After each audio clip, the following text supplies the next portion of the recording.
Good morning, everybody, and welcome to today's webinar on fair performance comparisons organised by the European Network of Public Employment Services. My name is Tekla Schroders and I'm the moderator of the webinar today. Before I introduce the speakers and the content, I just want to go through some quick housekeeping matters. I'm sure many of you have been attending webinars in this format using the Zoom or other platforms over the last couple of months.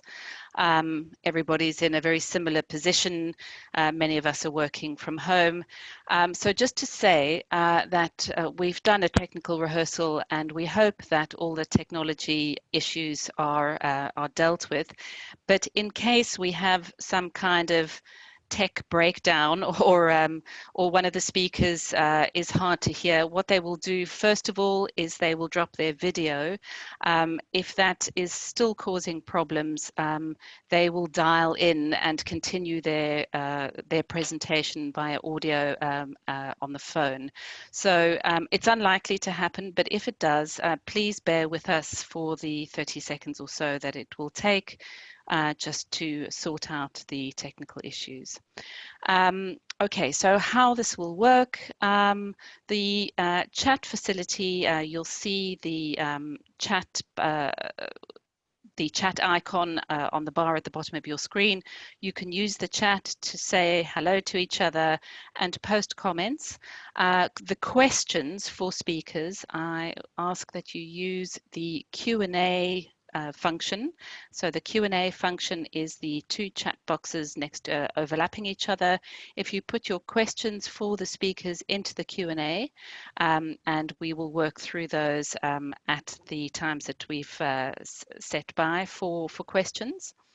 If you're having technical issues, you can either express them in the chat panel or you can email the PES Network. And just to remind you that the webinar will be recorded and the recording and the presentations will be on Circ ABC, and the web address is there at the bottom of the screen that you see. The way that the agenda is structured is that we will take an initial presentation first by Dr. Timo Weishaupt from Göttingen University. He'll speak for roughly 15 minutes. Then we will have a Q&A period. At the start of the Q&A, we're going to offer a poll, a short survey, and we ask that you take a look at the survey and fill it in at the beginning of that Q&A session. As I said, please add your questions to the Q&A function and we will work through those. After the first Q&A, there will be three further presentations. First by Johan Wikström from the Swedish PES, secondly by Claudia Gallier from the Austrian PES, and lastly a commentary by Jan Vollmer of the German PES. Then we'll have a second Q&A, another 15-minute Q&A, and then we'll take further comments and conclusions from our panelists. So I hope you have a good webinar. Thank you all for joining us this morning. I'm now going to hand over to Dr. Timo Weishaupt for the first presentation, which is on operationalizing fairness in performance management. His presentation will summarize key lessons from previous PES Network publications, and he'll highlight recent developments in Austria, Germany, Sweden, and Estonia. I'm going to stop sharing now and I will hand over to Timo. Thank you.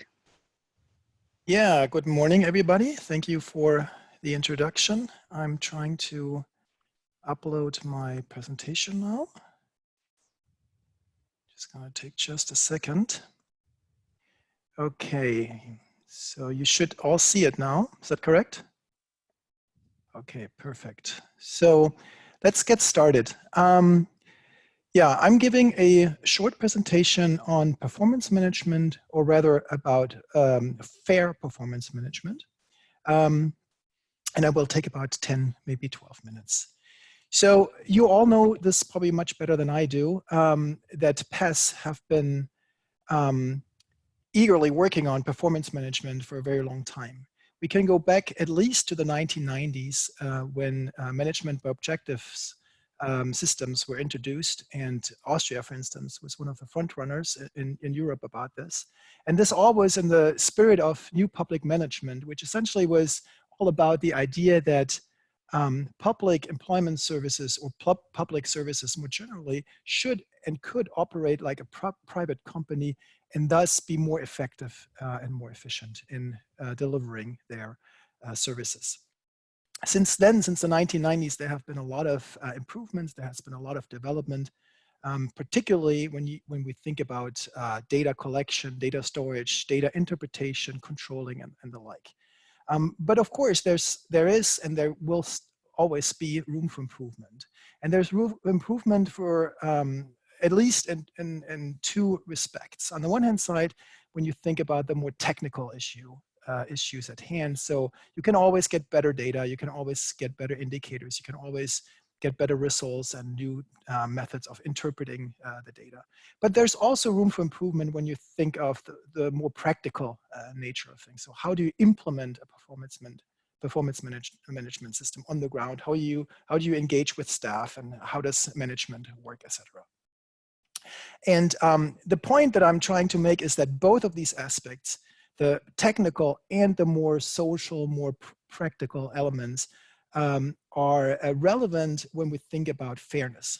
And why is fairness so important when we think about performance management? Well, it's important because if individuals or teams or units feel that they're treated unfairly, this may have a negative impact. So people have negative attitudes, they're demotivated, they may perform poorer, and they may even, this may even lead to complete resignation. So in other words, we want to really have buy-in from staff. We want them to believe in the system. They want to believe that it's a fair system. Otherwise, it's not going to produce the results that we all want to produce.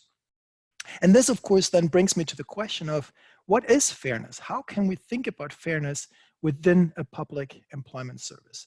And I came up with 5 dimensions trying to conceptualize notions of fairness. And please feel free to comment on those, add to those in the end after my talk. I also have my contact information on the very last slide if you feel more comfortable sharing this after the presentation. This is just sort of my way of thinking about this. So the first dimension I call fair play. What this is all about is essentially that everybody in the organization has to play by the same rules. So we want a system that prevents or at least minimizes gaming and cheating, and everybody feels like they're playing essentially fairly along with the others. The second dimension is what I call equality of opportunity. So here what we want is that performance is really, or units, individuals, teams are really compared that are similar to each other. So if you compared inner city districts with high unemployment with a rural area with barely any unemployment, that would not be fair. So you want fairness comes with most similar units that are being compared. Second of all, we want good indicators. So valid data in a sense that you really are being judged, evaluated on indicators that are relative to the goals that you're trying to attain. And lastly, and this is very timely in a sense, that there has to be some room for adjustment during the cycle of performance management if things change considerably. Think of the Corona crisis. Of course, no PES can reach the results that they anticipated just half a year ago. The third aspect of fairness I call managerial fairness. So here I'm thinking about that team leaders, management has to treat all staff equally. There's no favoritism. That's very important. Otherwise, people are being, have the notion of being treated unfairly. The whole reward process must be transparent. So there's no feel like there's information withheld, etc. And lastly, and that's very important, and I will come back to this in the end, we need to embrace a learning by doing approach, which accepts mistakes. Why? Because if staff try to reach goals, we want them to be innovative. We don't want them to simply follow the books. But if you are innovative, you may take the risk of making mistakes. But if you're being punished for making a mistake, that of course stifles innovation. And so that's a vicious circle. So you need a system in place that actually accepts that mistakes may be done. And that needs to be taken into account when management then assesses the performance of staff or individuals. Fourthly, procedural fairness. This is something I think about sort of setting the targets and selecting the indicators. So we need room for staff to actually provide feedback, especially the frontline officers need to have a way to actually communicate with management and upper levels about the system. The rules need to be clear and transparent, and the language associated with the management system needs to be easy to understand, so everybody actually understands what they're supposed to do and how to get there. And lastly, distributive fairness. This is really about rewards and recognition. Of course, that needs rewards and recognition needs to reflect target attainment, but as I said earlier, it also needs to take staff effort into account under relevant circumstances. So that you're not only being judged by the numbers, but sort of more holistically.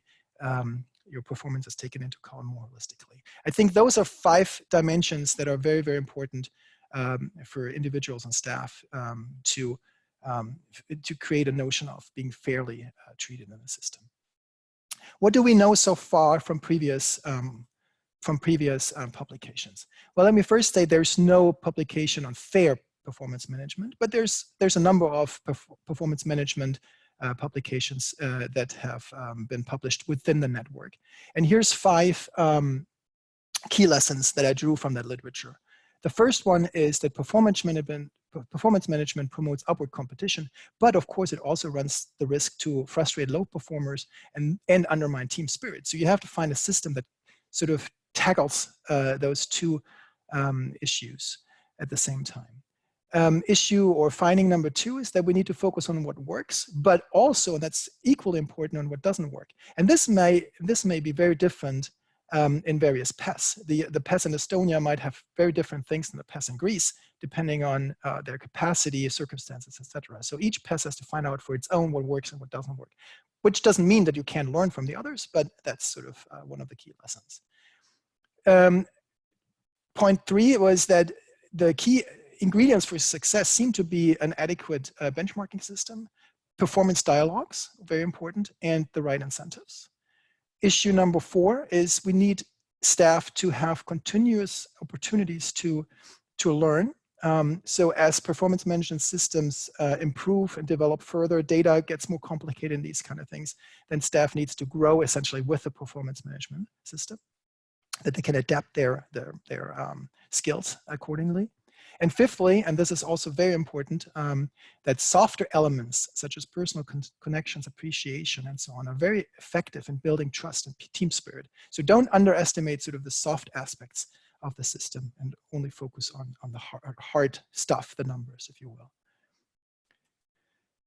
I then looked at some of the bench learning reports from 4 PES and what they've been doing. And there's certain developments, and the colleagues online can probably say much more about this than I do, but there's certain things that I identified, certain developments that possibly have a positive impact on fair performance management.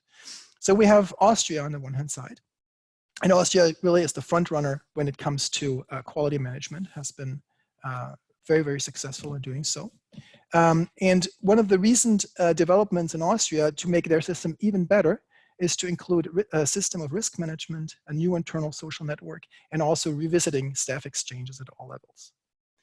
When we look at Estonia, we find also a strong commitment for staff-supported operational change. So we don't want a top-down process, but we really want to include staff from the bottom up. And they try to do that by embracing a culture of trust, cooperation, communication, transparency, and community building. In Germany, the data powerhouse, I called it in another paper before, that has been very successful in promoting performance management for a long time. They also now embrace new channels of communication, networking, quality management, and employee empowerment. So again, here, taking the staff with them is very important. In Sweden, there's this journey of renewal that encourages ownership, staff buy-in, by accepting and believing in a change agenda that they can actually contribute to, can actually implement, and they can own, but that also builds on dialogue.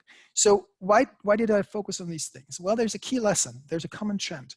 PES increasingly look at least aspects of quality management in addition to performance management. So these, what I call soft aspects, interpersonal aspects, practical aspects, are very, very important if you want to develop a fair performance management system. So this brings me to my almost last slide that summarizes, in a sense, my, my analytical framing of the topic. We need 3 pillars to create a fair performance management. Pillar 1 is sort of the core structures, that self-explanatory unit infrastructure, the brick and mortar buildings, the offices. You need staff that's qualified, motivated. You need money, you need a budget, and you need a legislative setting to operate. But that's clear. The second, which is also more or less clear, is to conduct fair performance management. You need a good you need a data-driven approach. So you need good data. You need people who can interpret the data well. So so skilled staff is really important here again. You need a system, a management by objective system, and you need a PDCA cycle. So plan, do, check, act. So this idea of a reiterative, reflective cycle that repeats itself continuously, and there's room for feedback and reflection when targets are being met or not met, when indicators are being collected and assessed. That this is sort of a reflective process overall. And thirdly, quality management. And this is sort of a very particular way of looking at quality management, or rather on looking at a particular aspect of quality management. This is sort of the soft stuff that I was talking about. So you need leadership and trust. And you create leadership and trust by communication and dialogue on the one hand side, but also having the right rewards and recognition. And of course, you need to be accountable yourself also as a manager, but you also need to be tolerant, as I said earlier, to accept that mistakes may or may not be taken when you take a risk to be innovative. So summarizing the presentation, what are the key lessons? Well, setting up a fair system really is what we need for implementing a fair performance management system. Really needs staff buy-in. So staff really needs to believe that this system is a good thing and we can operate within that.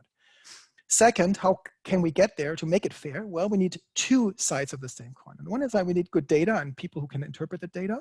But on the other hand, we also need sort of these softer aspects. We need team spirit, we need good management, we need trust, we need cooperation.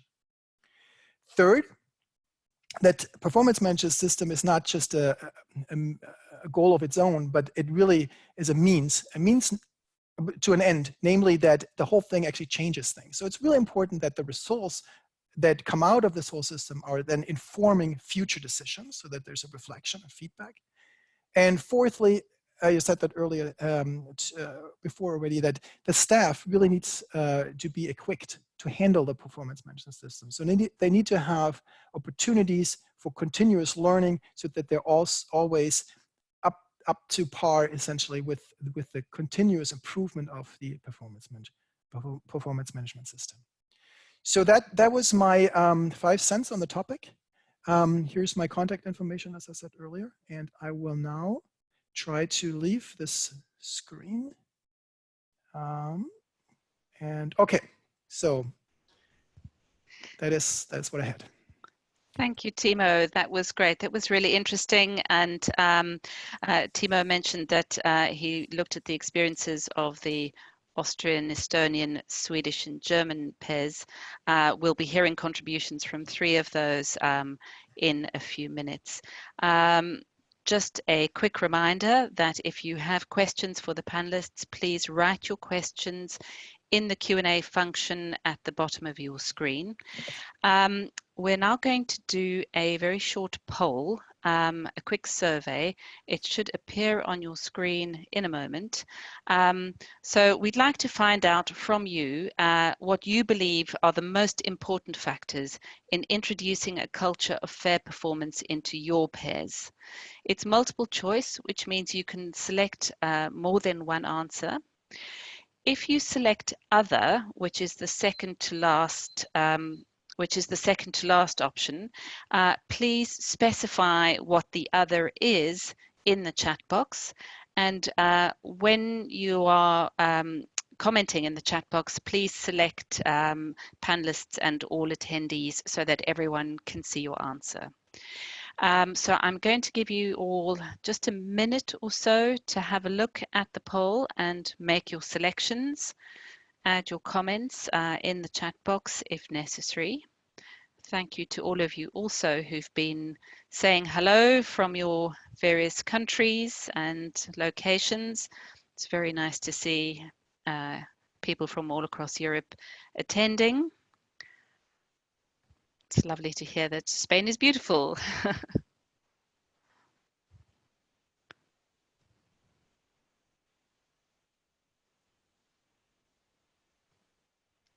So we're just quiet for a moment while you take the time to read the poll and make your selections.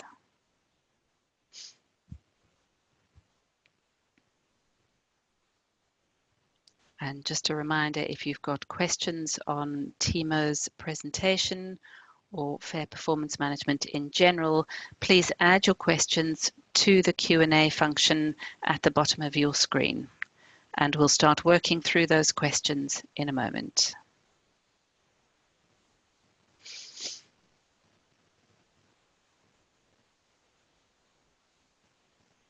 Someone is asking if we can show the poll again.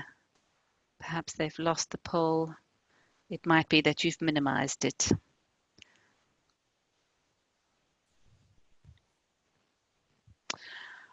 Okay, at this point, I'm going to hand over to Eamon Davern. He's a subject matter expert on public employment services, and he's going to be working through the questions in the Q&A box and asking Timo further questions on his presentation.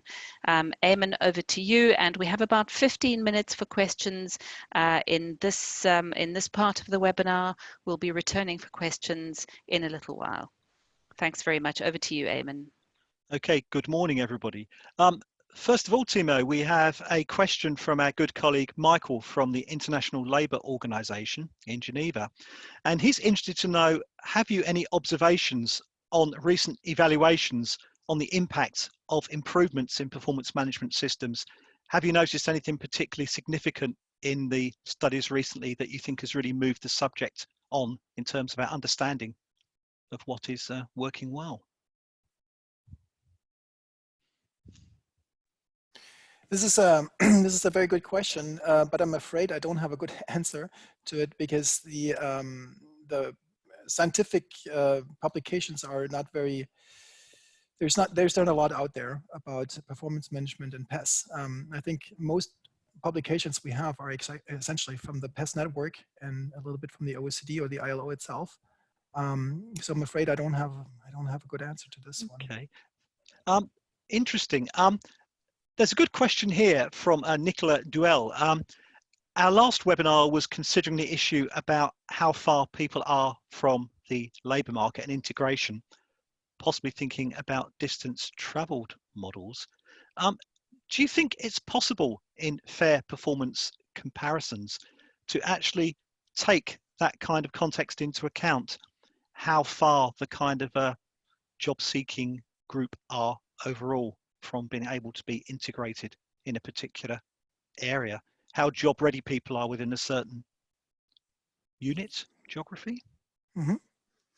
Yeah, I think this is certainly possible. I mean, we know various PES who work with profiling systems, essentially, where they assess how far a person is from the labor market or what their capacities are in Germany and Sweden, for instance, we have Austria, we have systems that take that into account. And I think in the UK, I don't know if they still do that, but they assigned points essentially to different types of clientele. So the more difficult it was to play somebody, the more points you got, and then that was sort of taken into account. So there's different ways. Of course, assigning points or putting people into different categories creates, again, maybe or maybe unwelcomed incentives. And there's always a little bit of a question of how do you do this the best way? And I don't think anyone has a good answer. What's the best way to do this? But there's definitely different kinds of approaches how to handle this. Yeah. One point often raised by colleagues, Timo, is they find that there are such a daunting array and number of targets. They're not really clear what they should be focusing on because they have too many objectives to think about. Do you have a feel for what the optimum number of targets might be? I mean, is there a ballpark, whether we're looking at 5 or 55 or something in between? Well, my impression is that less is probably more. So I don't think that a lot of PESs have many more than 10, 12 targets. Many probably have even less. I think you're absolutely right. If you have too many targets, if there's a target inflation, then that's not going to work. So focus on a few core targets and create good key performance indicators for those. That's, I think, the way to go. And but also in terms of staff buying, I mean, you need to keep the system understandable and easy to operate for the staff on the ground. So I think less is more in that sense. Thank you. We've got a good question here from my colleague Patrick Hughes from the UK. One of the criticisms of fair performance systems is that after a while, a performance system can become an end in itself or a tick box. And you've made this point very well in your paper, Timo. Can you think of a particularly good example of a performance management system that is a really good vehicle and driver for encouraging behaviors that lead to the overall mission and objectives of the PES being realized, rather than the system that's very good for ticking the boxes, but not necessarily delivering the high level required outcome? Well, I had the pleasure of being in Austria about 2 years ago and learning about the Austrian quality management system. And from the outside perspective, I think the Austrians would be a case in point where this really works. And a lot of the arguments that I have in my presentation also come from that PES Network meeting in Austria. And the idea is that in Austria, I think that building team spirit, being constant dialogue, having sort of a continuous interaction with staff is really important to create buy-in.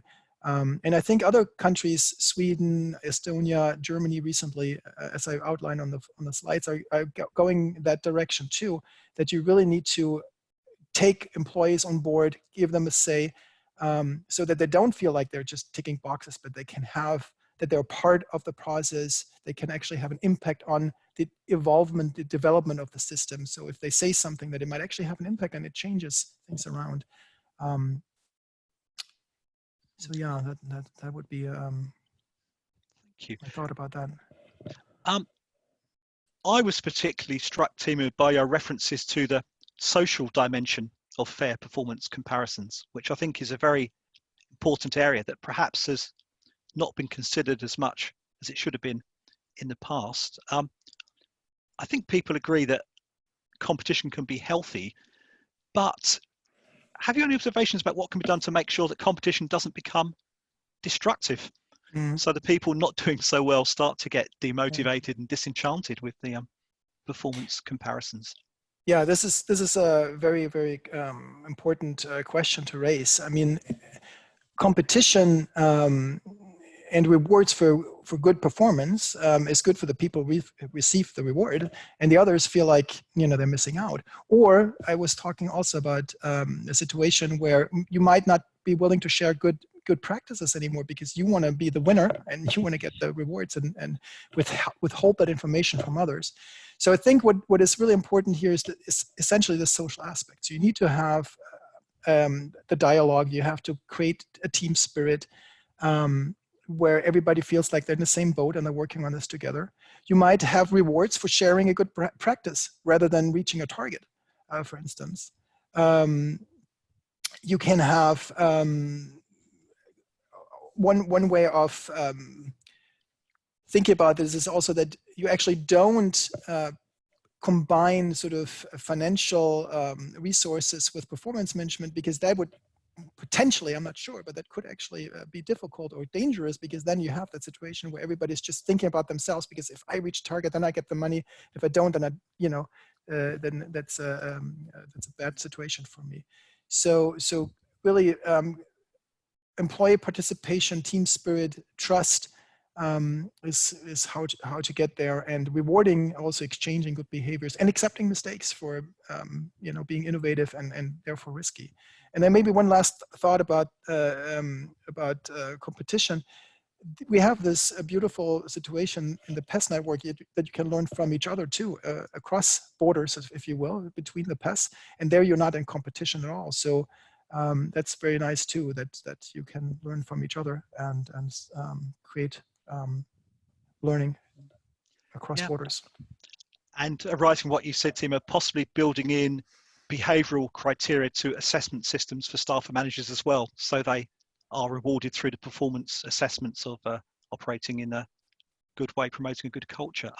Got a good question here from Jonathan Zeltin, who says, this is probably the classic question about performance management systems.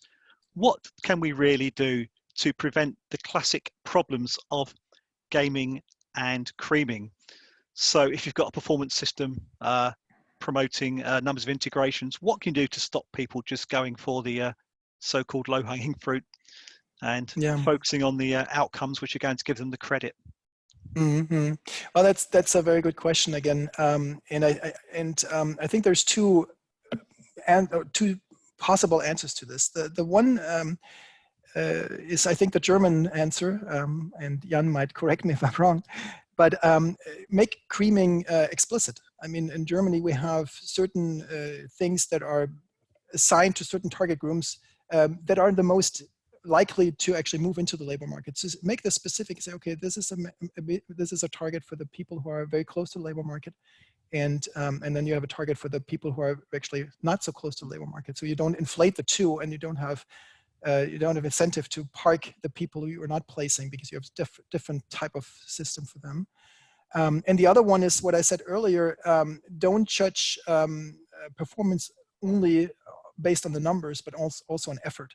So have units or staff, give them the opportunity to talk about their performance, and if they don't reach a certain target, and they can have a good reason why they didn't reach a target, that it doesn't lead to demotivation, but they feel like, oh yeah, we're actually being heard, and it's okay to maybe not reach a target because of the given circumstances.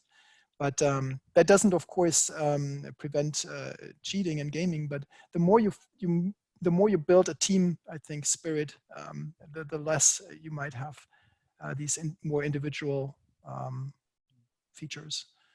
Thank you indeed. I think the UK system you mentioned, Timo, I think the most difficult to integrate client, they had a value 12 times the credit for integrating the easiest to integrate person. So that was the kind of incentive for people not to operate criminal parking. A good question here from Helen Metcalf. What do you think are the key success factors for creating this staff buy-in and this positive social environment that you've helpfully described?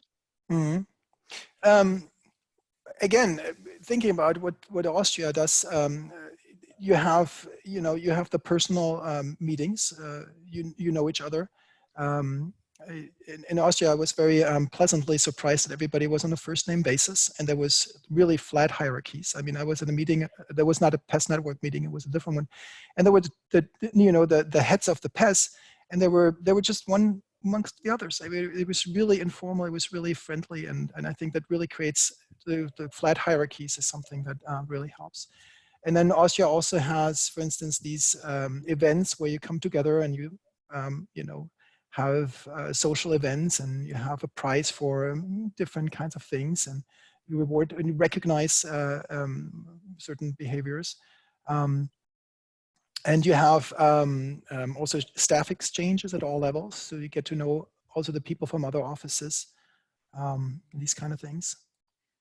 Okay, we've got an excellent question here. Actually, it's a shame we're kind of running out of time because there's so many good questions. But one here, a colleague asking, are there examples of fair performance management approaches where a public employment service is really very much involved in public-private partnerships?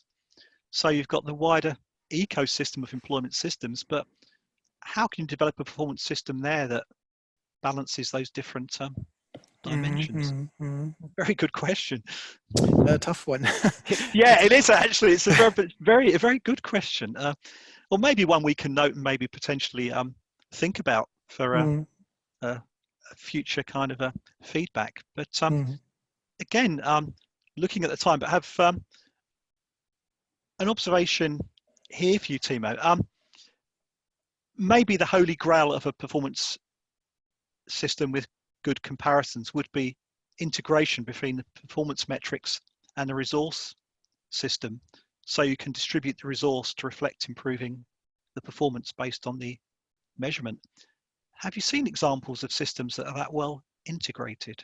Well, I think the Danes do that, that they assign resources to performance. But as I said earlier, that you do run the risk of this very tough competition between the different PES offices. And if you don't perform well and then you get less resources, then it's a vicious cycle. Then next round, you're even in a worse position. And that, I think, that creates some antagonism between the units and in a sense, a negative spiral of everybody's sticking to themselves. So I would be careful in recommending to really combine performance management with a budget for the PES as a whole, because that could also then lead maybe to less staff if it's a global budget, and all of a sudden they have to fire people or these kind of things. So yeah, I mean, please, Tim, sorry, carry on. But I mean, it would be great if somebody from Denmark would be here and could maybe talk about their experiences with this. Yeah. Actually, as you're speaking, we've now got a question from Martin Slager, actually, who is saying, referring to this issue of linking resources and performance management systems, is there any way to positively manage this process of allocating resources and provide feedback that means that people accept it rather than it being kind of a counterproductive approach? I mean, one way of thinking about it would be that you have maybe an add-on, that you have a fixed budget, but if you perform particularly well, then you get some extra kind of budget, which you can use freely for your, at your own discretion.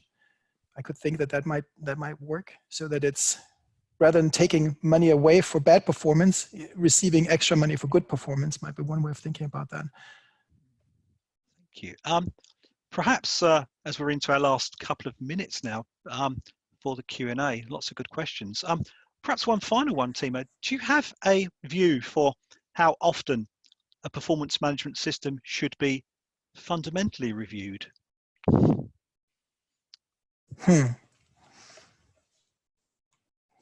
That's a good question. I don't think there's a set in stone time. Every 3 years you should do a major overhaul of the system.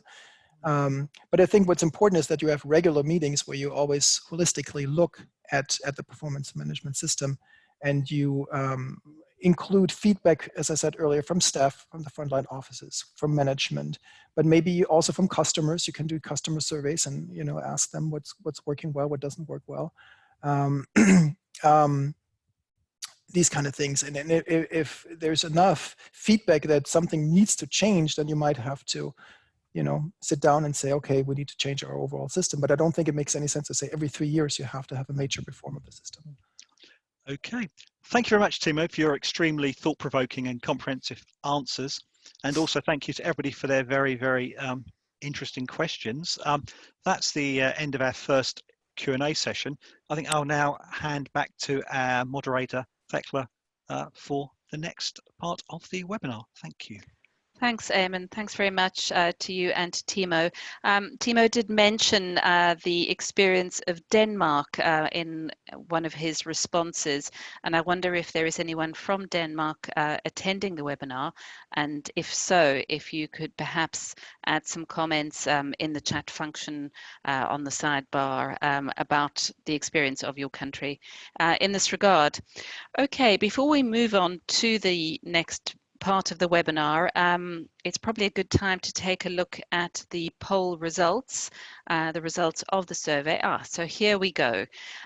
So the question was, what are the most important factors in introducing a culture of fair performance into your PES? And it seems like the highest ranking answers were an organization that accepts mistakes as part of learning by doing. Staff involvement in performance setting seems to be the highest, the most favoured answer, followed by the organisation accepting mistakes, and then we have an open performance reporting approach. Systems which inhibit manipulation are not very highly ranked. We also have a fair reward and recognition system at 34%. So it seems like our highest rated answer is staff involvement in performance setting, and that's certainly been borne out by what we've heard so far this morning. So thank you very much for taking part in the poll, and if you have any further thoughts on this or questions or comments, please do add them either to the chat bar, or if there is a question you'd like to ask based on the results of the poll, please add your question to the Q&A. Okay, we're going to move on now to the next part of the webinar. So we're going to take three shorter presentations or commentaries. And the first is from Johan Wikström, who is an analyst and operations coordinator at the Swedish PES. Johan's presentation will focus on new approaches to performance management in the Swedish PES and how this can promote a culture focused on change, innovation and staff ownership of the performance improvement agenda. Johan, I'm going to hand over to you now, and if you could share your screen, please. Thank you. Thank you, and hello everyone. So there is my screen. Yes, so I'm Johan Wikström. I work as an analyst, and for the last 3 years, I've been working with what we call our cluster model, that we use to compare results in a fair way. And I'll get straight into it. What is the cluster model, and what's the point of it? So it is a statistical model that groups our 290 municipalities into 10 different clusters, depending on the characteristics of the work seekers, the labor market demand, and population density. And the idea is then to be able to make fair comparative analysis on results and performances within each clusters. So in the respective cluster, the municipalities are supposed to be more or less similar and have similar preconditions to perform and to achieve results. So that is the idea, and the focus is to understand the results, to understand the differences in results, and to analyze and identify the key drivers behind good performance and good results, and use that in order to improve and to learn more. We've been working with this since 2018, and just some key points on how we use it. We use the model in different ways. The first is to set targets. If you have, depending on your labor market situation, a performance will yield different results, different levels of results, and we need to take that into account when we set local and regional targets. We also use it, as I mentioned, to analyze results, to understand results, and to identify best practice on the basis of which PES units performs best in each cluster. So And then we use the model in our process for regular following up and improvement. And we also use it in order to learn from each other, to create a structures where we can exchange ideas and experiences between different local PES units. And this is just a print image from our application where we keep all the data, and you're not supposed to understand or see all the details here, but it's just to say that we have lots of different performance indicators, lots of different results, and we can analyze it from different angles and perspectives. And we have this, we have collected it in an application that is available for anyone who works at the PES. So anyone can go in here and look at their performance and compare themselves to other municipalities. And this is to make sure that we're transparent. Yeah. And this is, if you ask me, the most interesting slide, and I could talk about this for many hours, and I sometimes do, but for now I'm just going to mention it very, very briefly. As I mentioned, we have the model mostly to try to understand and to try to learn from each other and to identify some sort of best practice. And this is a summary of the key points that characterizes those units who perform well above average when it comes to our different results.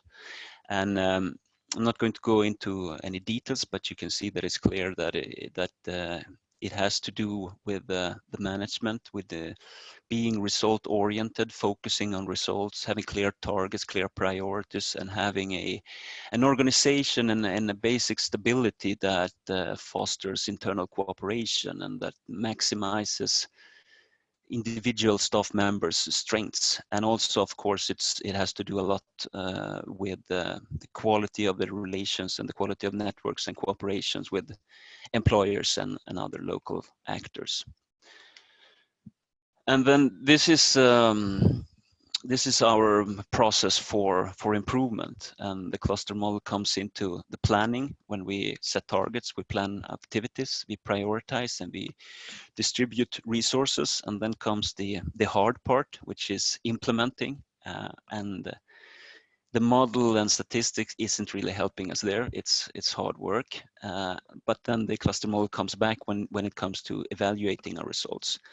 And it is it's perfectly fine to have low results below average, as long as you understand why and you can explain the reasons for this, and you have a coherent plan to improve.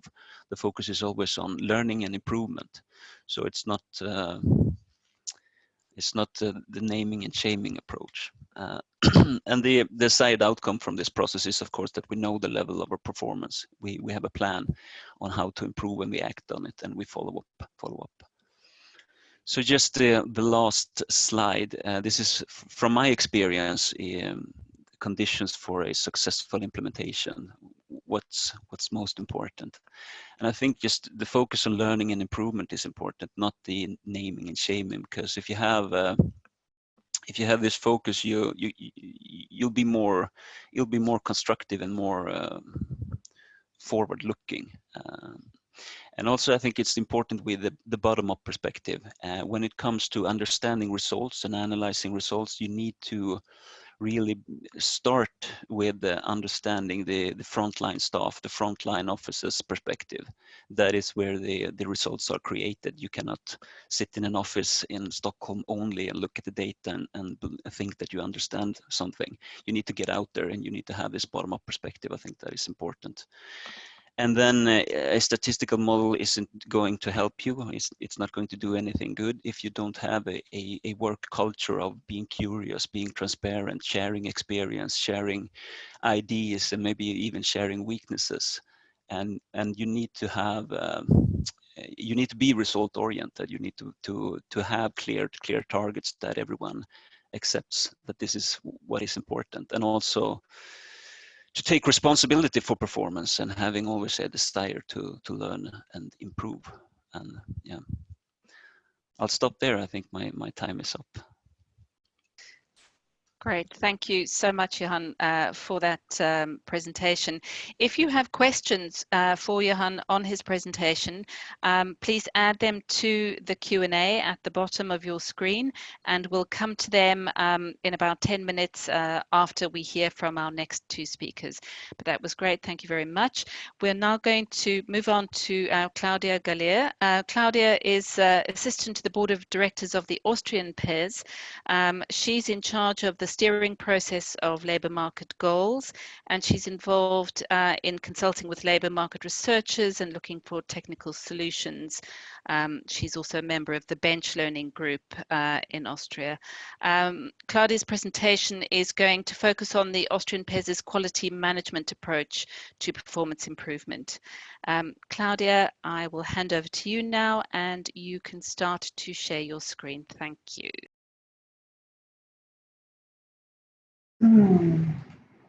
Thank you.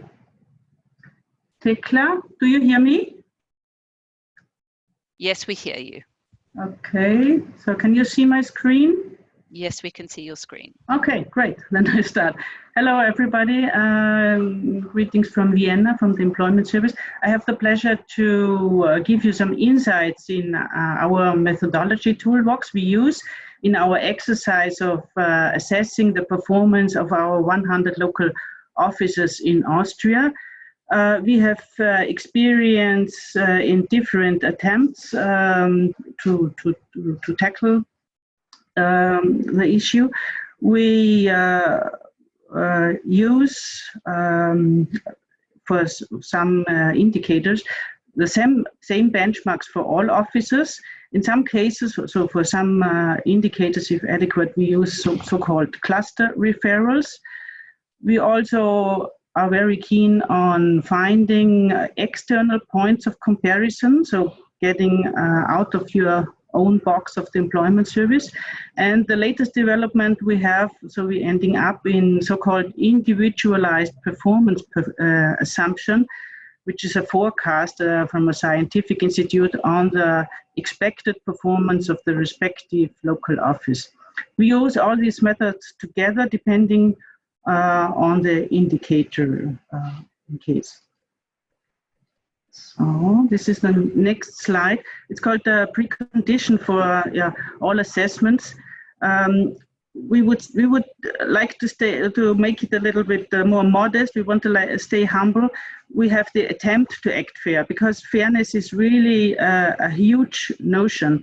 Timo started, when you remember his presentation, with this first pillar where he talked about the core structure, which covers these first 2 points, equipping the local offices with the personnel resources they need to deliver the service in the requested quality, and to provide the budget, the financial means for the offices in order to reach the goals, for instance, for job take-ups. It's a precondition, but it's a really hard task to establish fairness in that context. So we are already quite happy if we talk about equalized preconditions in that context. And there is another point I wanted to draw your attention to, which has to do with budget allocation. Not only regarding the preconditions of the offices so far, but it has to do with fairness aspects on the labor market regarding, for instance, this one example, gender issues. So in fact, for instance, in Austria, the costs that are needed for,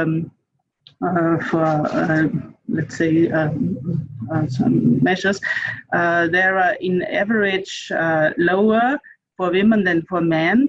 And we do not, of course, want to prolong these inequalities. So in these cases, when it happens in some regions, we deploy the costs that are devoted so far for men in the same height for women as well in Austria. So starting with this so-called equalized preconditions, we try to improve. We, in this exercise, we follow the EFQM excellence approach. improving, what does it mean in the context of excellence?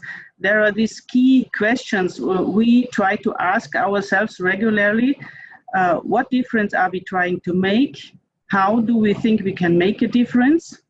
Have we made a difference at all? How much of the difference have we made? And have we made as big difference as we can with the resources available? These are very tough questions if you try to answer this with your colleagues who are also with perhaps some researchers. Depending on the type of the KPI indicator to be rated, we have the impression that different models seem to be adequate. There is no, the more complex the better, and there is no one size fits all, unfortunately. So scientific support we use a lot in Austria. It is very important, but I would say it is important to keep in mind this nice saying, all models are wrong, but some are at least useful. We have experienced in Austria the tendency to raise complexity in order to raise fairness, but there is also a natural ceiling, I would say, which is given by limited time, limited resources, and also by limited patience you want to devote to it, and that is also reasonable. To give you some examples, to make it more practical, why different types for different KPI indicators, where it seems, for instance, adequate to have fixed norms, so all same norms for all offices, is an example would be a service level in call centers that our customers find, or the duration of calculation of unemployment benefit, for instance. Then there are indicators where the norm is fixed by a requested level. Examples in Austria are the use of e-services, or also the labor market goals.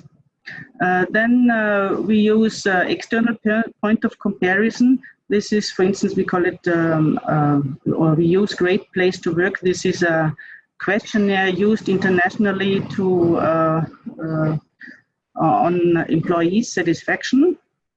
The fourth attempt we have is this self-referential benchmarking. We use for that cluster, but in fact I must say we use clusters because there are 2 cluster models in practice for that. And the way it works is that we compare, we make a ranking of the outcome of the offices, and this leads to what Timo called in his presentation this upward competition, because we always have this look on who is the best performer in the range. And the last development, as I said, is this performance assumption. This is a scientific forecast for special indicators like the duration of unemployment registration or the effectivity of vocational training. These are examples for that. This is my last slide. It's on helpful factors. The speakers before also mentioned this, and then we also saw in the poll before that you from the audience also have questions in that direction. I would say the most important factor that it works is the commitment of the management. The operationalization of the indicators have to be checked and revised regularly. And in Austria, regularly means yearly. Methodology of the quantification of the performance indicators have to be developed and agreed. So development and agreement is done together with the staff. We involve scientific expertise, but it's also important to use also the common sense, the common understanding to make things also explainable or keep them explainable. The levers to get better, in our experience, is the ranking of the branches. It improves ambition, and there is a bonus in Austria aligned with the performance of the local offices. our system is totally transparent, the measurement, the outcome, the way of calculation, and there is an open communication. This was mentioned before sometimes, yeah. And we have the finding that these indicators then help to enhance trust, create a positive atmosphere, and facilitate cooperation and learning by different methods we have. Thank you. Great, thank you very much, Claudia. If you could stop sharing your screen, that would be great. Thank you very much. Okay, so we're now going to hear some comments from Jan Vollmer, who is the head of performance management at the German PES. He's previously worked at the Labour Market Statistics Department of the German PES and for the Federal Chancellery, and he's going to make some comments based on key findings from the German PES experience of introducing quality management techniques into its data-driven systems. So Jan, you have about 5 minutes, and just a reminder to attendees, if you have questions for any of the speakers, please add them to the Q&A. Okay, Jan, over to you. Thank you, and hello to everyone in the conference. It's a very nice thing to be able to speak at the last, because I could wrap up a lot of things Timo said, Claudia said, and Johan said, due to the fact that our main objective right now is to make performance management, and we are quite well equipped to do so. But in the last 2 years, we are also introducing on a large scale systems of quality management as well. And we have some very interesting findings. Doing both parallel might lead to some strange affections, I might say. And I want to show you especially one particularly. In the first place, I'm fully with Timo that fairness is one of the most important aspects for the acceptance of a performance management system, and basically without all those methods to achieve some level of fairness, we would probably won't get anything positive out of it.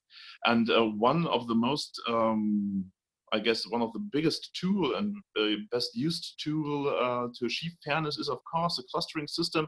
Johan also has showed us, and in Germany we have, I might show you this on the paper track. It's something a little bit strange to have some analog in this digital world, but anyway, this is the German clustering. It's basically, I guess, methodically the same as the Swedish colleagues does. But anyway, you can see German as a divided country. You see even 30 years after reunification, you see the eastern part of Germany and the western parts. And there are different labor markets anyway. This is probably for our setting of targets, the most important key tool. So any local employment service has its targets based on this cluster it is in. But then 2 years ago, we are going to get the order to, well, try to measure quality and try to implement quality management measures into your performance management system. And the first idea we always had was, well, we do it as we do it with all the targets in performance management. We will probably use this quality targets, or we'll put this quality targets also in the logic of a cluster. And after we thought about how could we also measure quality, basically it's always circling around minimal standards, but okay, and polls and interviews with our customers, and even with our colleagues in the field. So one of our targets right now is to have some minimum agreement from our colleagues to the working they do and to the management and so on. As I said, polls. It's right now like 29% of all our targets, and the weights of our targets are right now by polling. And yes, then we thought, okay, let's have a look how this connects to the cluster system. And then we find, is this a good idea? Because if we ask our customers, are you satisfied with the service you get from the public employment service? The first idea was, well, maybe there are other aspects which leads to satisfaction or not satisfaction, because as you can see here in the southern part of Germany, the labor markets are very good at the present. So we thought maybe our customers are anyway in a good mood when they come to us. And you see here in the eastern and the western parts, in the old coaling and mining districts, there is a high unemployment and very low chances, or at least a little bit lower chances to get a job. So those people will be have lower expectancies how we could help them. But we find out there don't seem to be any difference in the level of satisfaction by our customers depending where they are. And so somehow the introduction of quality indicators into our targeting system leads to somehow a nullifying of this clustering method, because it seems to be very individually, if maybe also contraindicative, because when you lose your job in the southern regions of Germany, probably this might be even a greater shock for you and a bigger problem in your consciousness than when you lose it in the eastern or western regions, where it is quite a little bit normal, to say so. And in the next part, it is also a question, could we, even if we would have found there are different results, would it be a good idea to say our expectations from the top of the organizations to our colleagues in the field should be different about quality standards? Because I guess the overall target of our organization should be that any customer everywhere in Germany should have at least the same expectations of a good service from us. So this might also show that good ideas or concepts from performance management might not be translated one-to-one to quality management. And it's always very interesting to find something new in this field. And as you all know, I guess we are right now learning, I guess everywhere in Europe, very new things about Corona. And so I'm very interested to look forward for the next month to see how the labor market will perform. I guess this would be my part. Lovely. Thank you very much, Jan. That was very entertaining. Enjoyed your YouTube style. Thank you to the three of you, to Johan, Claudia, and Jan. We're now going to take about 10 to 15 minutes of questions to the speakers. As before, please enter your questions into the Q&A box at the bottom. And then we will give Timo a chance to respond to what he's heard and make any final concluding comments.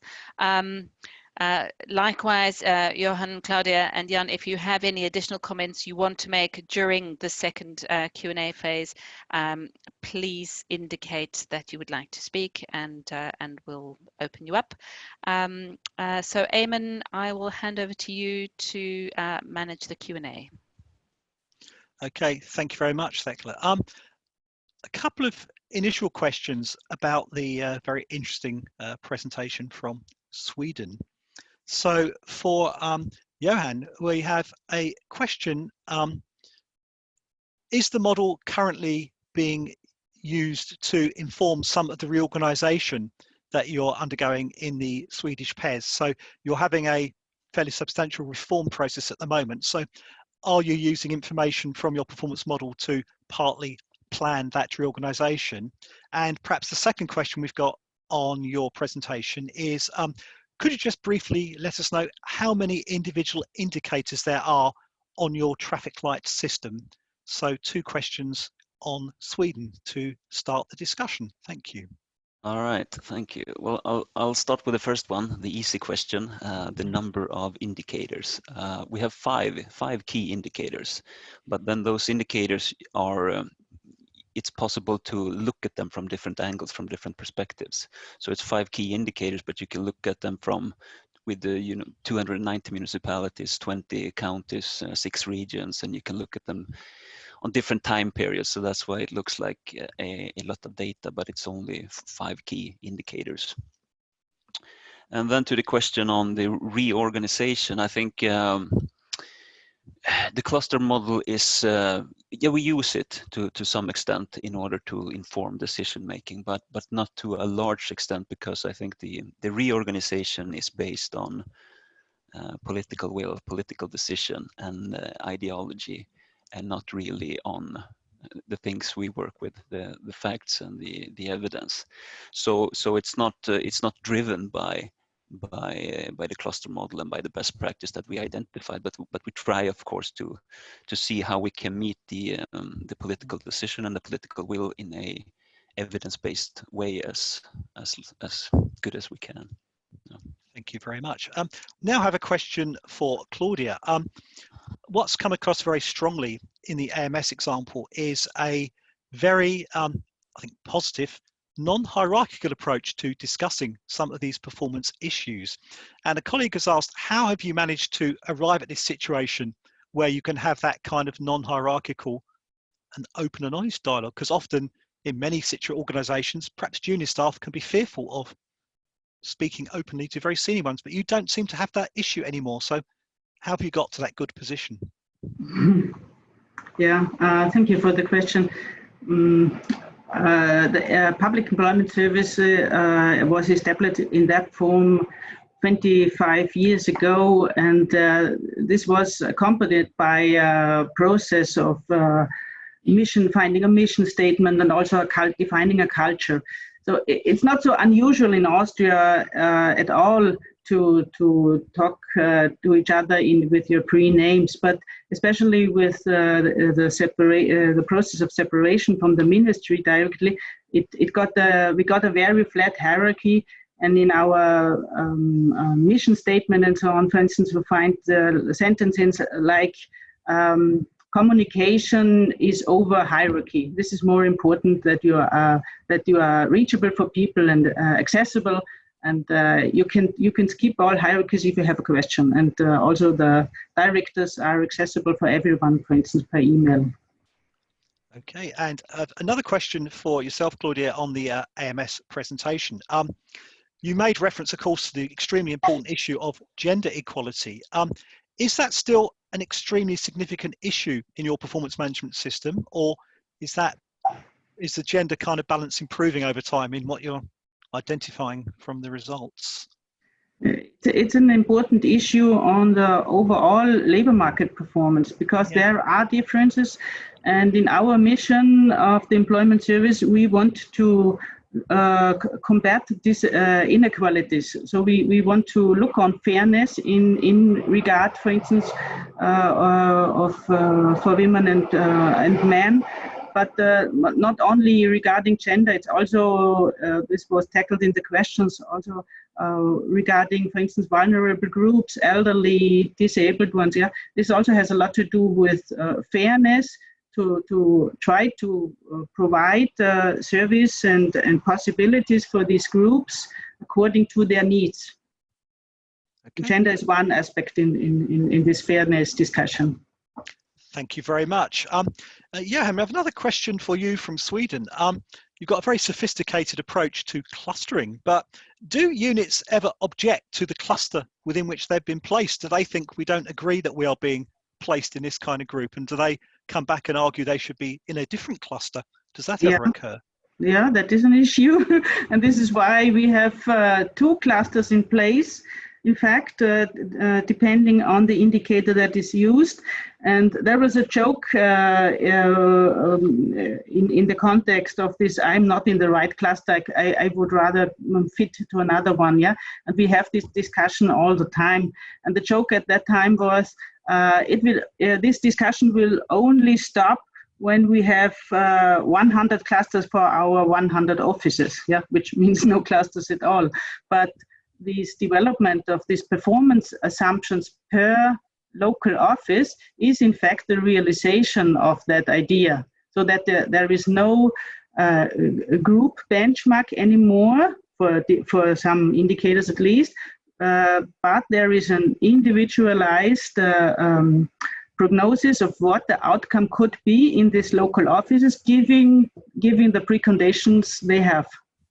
So the joke got real.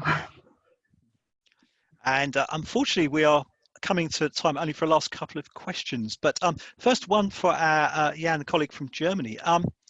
Does the German quality monitoring system include indicators that are not derived from surveys? So are there other kind of ways of a quality dimension being applied into your system, not just surveys? Surveys are the main factor with what quality measurement is about, but we also have some minimum standards, like that an application for benefits should only take 5 work days or something like that, and how many cases we would reach that. But in terms of weights within the complete system, it is more important to have some good ratings at your surveys, but we also have minimum standards. Okay, and perhaps now one final question in this round of Q&A, perhaps for Johan from Sweden. Would you, Johan, briefly be able to summarize what you think are maybe the 3 most important indicators for a effective clustering system?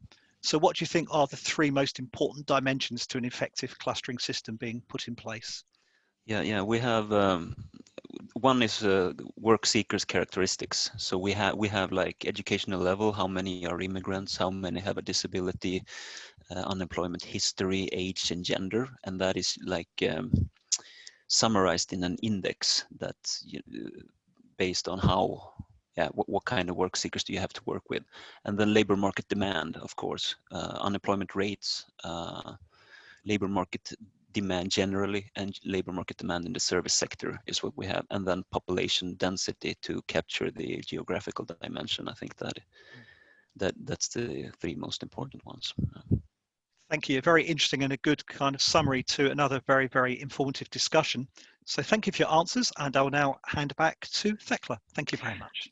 We actually have time for one more question. The question was, are there more examples of quality measurements besides quality surveys from Sweden, Austria, or Germany? And I guess whoever would like to respond to that could respond. Just hold up your hand. Okay, Timo, do you want to give us a view there as a final wrap up? Thank you. Yeah, I'm probably saying the same thing as Claudia was going to say, that quality management is not just about customer satisfaction, or rather the customer, there's more than just the job seekers. You can also think about employers, of course, as customers, but I think quality management is also about staff satisfaction. And that goes back to my original point about sort of these social interactions, team spirit, team building, employee participation, and so on, that creating a quality management approach also includes what Austria was doing, for instance, in this mission statement on a much smaller scale, also at the local office. Do exercises like, who are we, what do we want, what do we want to go to, what do we do well, what can we do even better, and these kind of things. I think that should be also part of quality management. Oh, and so-called customer journeys, that quality management assessors go through the whole process of, an application and see, starting with parking. Do I have a parking spot in front of the local office or not? And how am I being treated? How long is the wait? And these kind of things, which you don't necessarily quantify, but still should be part of the quality management assessment.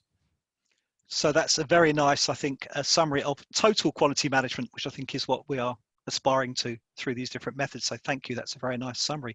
Thank you very much. And now I will conclude the Q&A and hand back to Thekla for the next part of the webinar. Thank you. Thanks, Eamon.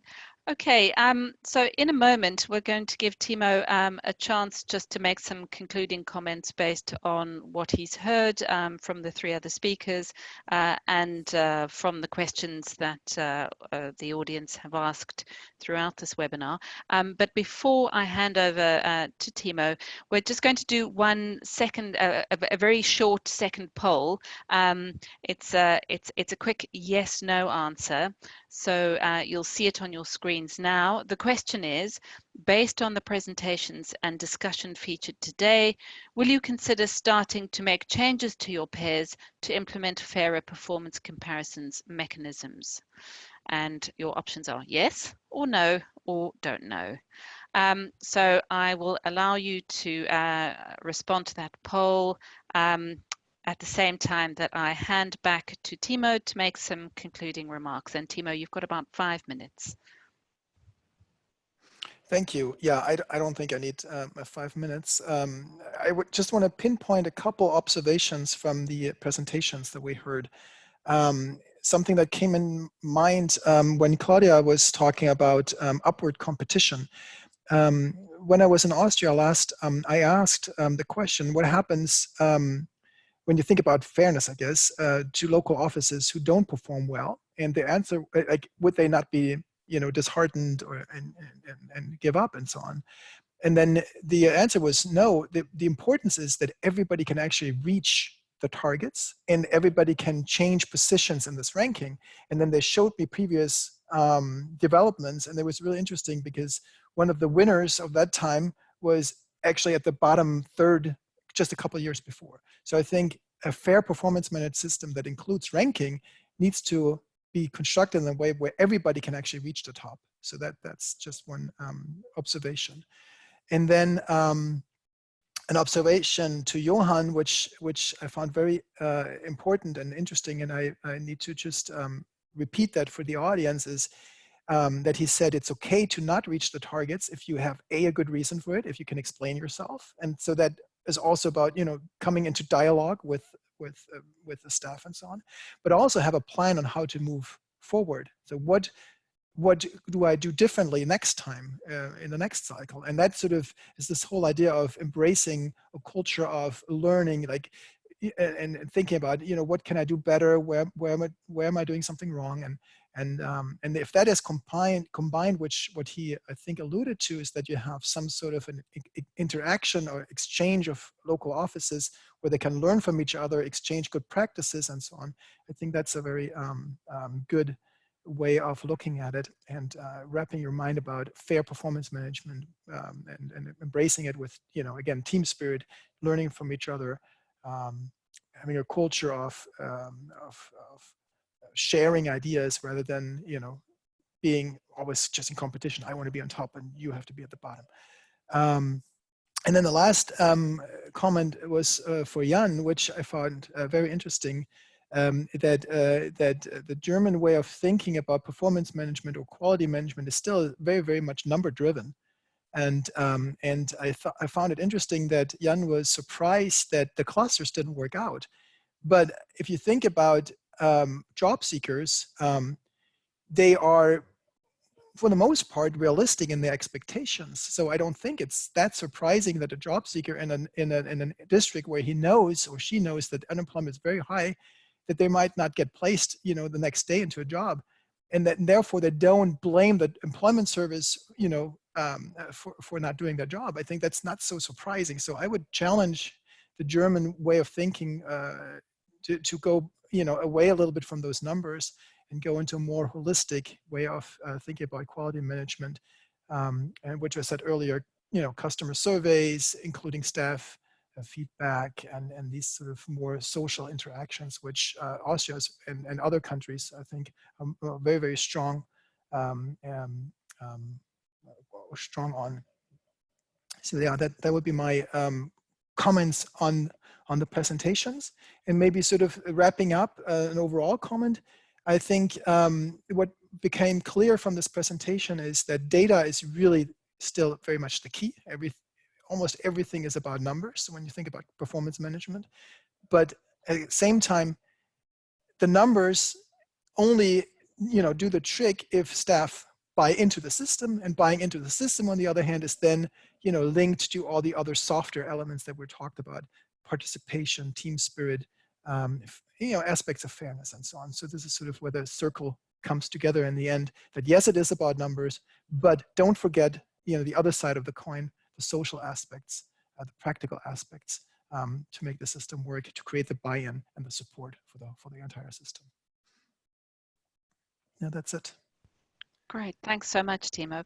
Okay, let's take a quick look at the poll results. Yes, no, don't know. Let's see what we have to say. So almost even, actually.